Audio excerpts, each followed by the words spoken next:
Now, when people think of evaluation, they believe that the person that is being evaluated or critiqued is the only person that is getting anything out of that critique. That is true. However, also the person that is giving the critique also gets something out of it as well. Because according to the book, it talks about how evaluation is a good thing and how evaluation teaches critical thinking skills, it builds your confidence, and it makes you a better communicator. Because think about it.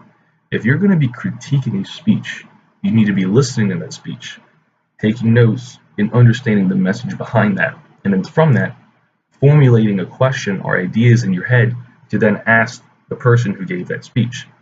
So, in a way, both parties are getting something from the critique.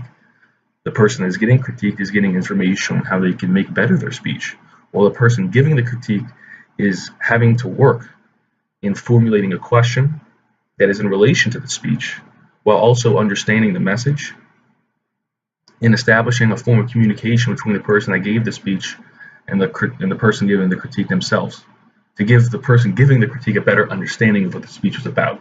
So again, formulating that question in your head, trying to understand the point of the speech, and then expanding on that makes you a better critical thinker and it makes you a better communicator because you have to understand what the speaker is saying. So that means you have to be focused and you kind of have to be smart. You have to understand what's going on, understand the message, which is something pretty difficult. And then from that, formulate your own questions without any outside help. So it is making you think better. And from that, and from the dialogue that you will then have with the speaker, it's going to make you a much better communicator. Again, it's just going to be a conversation. You want to have a dialogue. So, and just like I talked about earlier, I mean, the more you talk, the more you speak.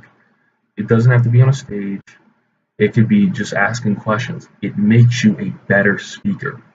So even though you're not the speaker, you can always get something out of it. You can always practice. You can always do more. So even though you're the critiquer, you are still getting something out of critiquing a speech.